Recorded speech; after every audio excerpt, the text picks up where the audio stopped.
two numbers, they say, have a difference of 3. What is the minimum product that those two numbers can have? So we're supposed to pick two numbers which are 3 apart and see what their product is. Let's just try to understand this a bit before we start throwing calculus all over the place.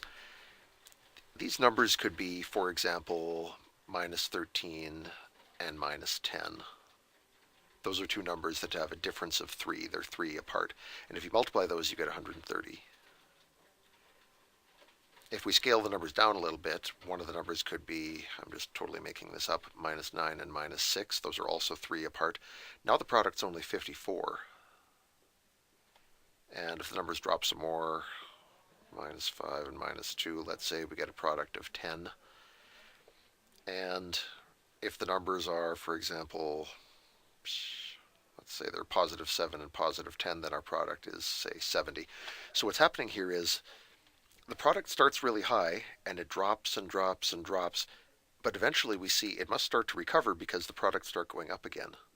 So we have high products, low products, and then back to high products. Somewhere in the middle, there's got to be a place where the product bottoms out. We get the lowest possible product, and we would like to know where that is.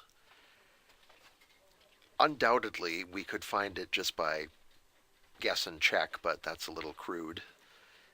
The best way to attack problems like this is this curve is flat right here.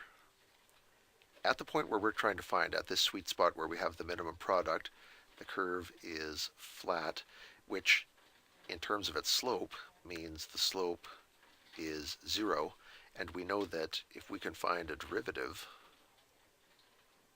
the derivative is the slope, so the derivative must be 0 there as well. And now we've got something we can solve algebraically.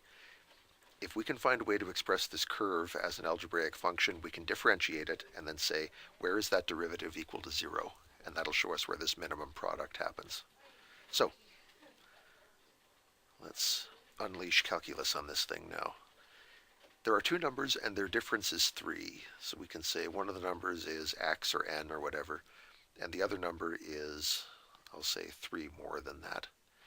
If you want to say that this is the bigger number and then the other one is x minus 3, that's fine. Your work will look a little different from mine in the middle, but we'll end up at the same answer. The product for these two numbers is the first number times the second number. And I'm just going to expand that because why not? There's our product function. Where is it flat? Well, we can find its slope by doing a derivative, and the derivative is 2x plus 3, and we would like to know where that equals 0. That would be where 2x is negative 3, which would mean it is where x is negative 3 over 2. Or, if you prefer, negative 1.5. So that would mean, if we come back to our original, where we defined our unknowns up here, it would mean one of our numbers is negative 1.5, and the other number is negative 1.5 plus 3, which is positive 1.5. That pair of numbers apparently has the lowest possible product. It's negative 2.25. Negative 2.25. I believe that is correct. If you want to test a problem like this, a simple way that you can check it out is to say, if you think that minus 1.5 is the absolute lowest this can be, try a number that's just a little bit different. Let's say, what if x were minus 1.4? Then our numbers would be minus 1.4 and add 3 to that, 1.6.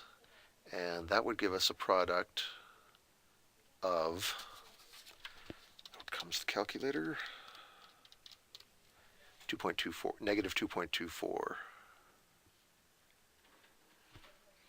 So yes, this product, which we're saying is the lowest possible product, is just a smidge lower than that one. You could do this again with minus 1.6, and you'd also get a product of minus 2.24. So what you'd find is that If you're just a little bit off to the side, you get products which are not as good as the one we found at minus 2.25. It seems like minus 2.25 does seem to be the lowest that we can get. If you look on either side of it, you see that the function's headed upwards.